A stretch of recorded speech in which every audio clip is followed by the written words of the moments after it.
నమస్తే అండి. నా పేరు డాక్టర్ సంధ్య. మనం చాలా రోజులుగా ఈ ఆర్థోపెడిక్ ప్రాబ్లమ్స్ మీద వీడియోస్ అవి చేసుకుంటూ ఉన్నాం.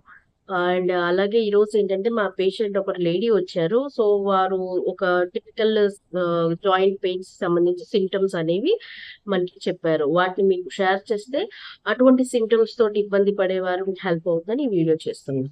అండ్ వారు చెప్తున్న సింప్టమ్స్ ఏంటంటే వారి ఏజ్ అనేది 48 అది. అలాగే జాయింట్స్ అనేవి సివియర్ పెయిన్స్‌గా ఉంటున్నాయి.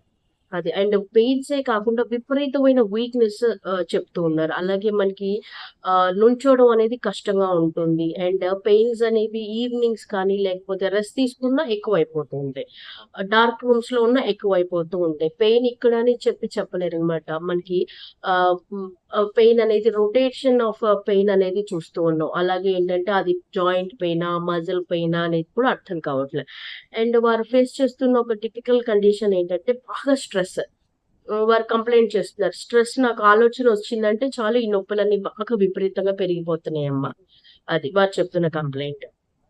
అండ్ అదే విధంగా ఏంటంటే వారికి థైరాయిడ్ కానీ, లేకపోతే ఆర్థరైటిస్ ఫ్యాక్టర్స్ కానీ, అండ్ డయాబెటిక్ లేదా హైపర్ టెన్షన్స్ ఇంక ఎటువంటి మనకి టిపికల్ ఆర్థోపెడిక్ కేసెస్‌లో ఉండే హిస్టరీస్ ఏమీ లేవు.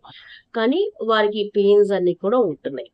అండ్ ముఖ్యంగా మనం ఈ ఈ కేస్‌లో మనం గుర్తుపెట్టుకోవాల్సిన ఏంటంటే అండి, వారు ఎటువంటి ఆర్థరైటిస్ ఫ్యాక్టర్స్ లేకపోయినా, వారికున్న ముఖ్యమైన ఇబ్బంది ఏంటంటే, కాల్షియం అనేది చాలా ఇన్‌సఫిషియన్సీగా ఉంది. మనకి అండ్ దాంతో పాటు వైటమిన్ డి కూడా చాలా తక్కువగా ఉంది. సో, ఎప్పుడైతే మీకు వైటమిన్ డి అనేది ఉండదో, మీకు అబ్సార్ప్షన్ కెపాసిటీ ఆఫ్ కాల్షియం అనేది పెరగదు. అండ్ అదే విధంగా పర్టిక్యులర్‌గా ఐరన్ అనేది కూడా చాలా తక్కువగా ఉంది. ఒక బిట్ ఎనీమిక్‌గా ఉన్నారు వారు.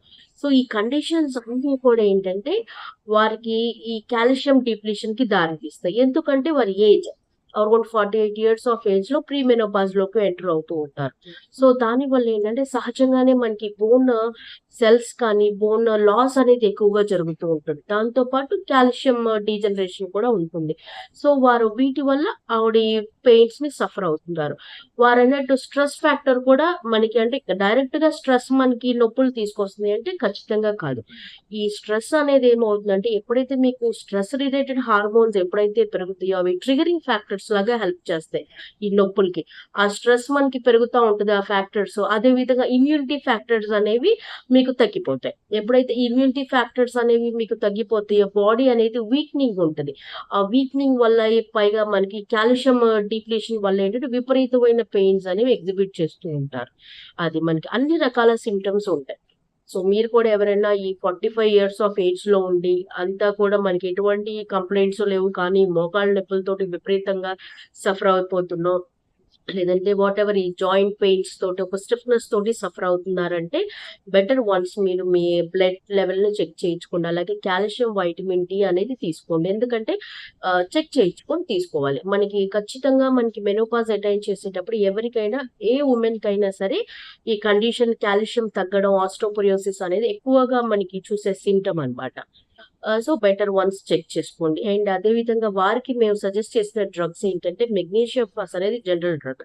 అలా కాకుండా మనకి దాంతో పాటు కాలిసల్ఫ్ అనే డ్రగ్ కూడా 12 ఎక్స్‌లో ఇచ్చాం. వితిన్ 15-20 డేస్ అన్నీ కూడా సెట్ రైట్ అవుతారు. అబ్సార్ప్షన్ ఆఫ్ ఐరన్ పెరుగుతుంది, కాల్షియం పెరుగుతుంది. అలాగే బోన్ స్ట్రెంత్ కూడా మనకిస్తుంది. సో దట్ మనకి వారు వితిన్ 4 మంత్స్‌లో కంప్లీట్‌గా క్యూర్ అవుతారు. ఓకే. Thank you for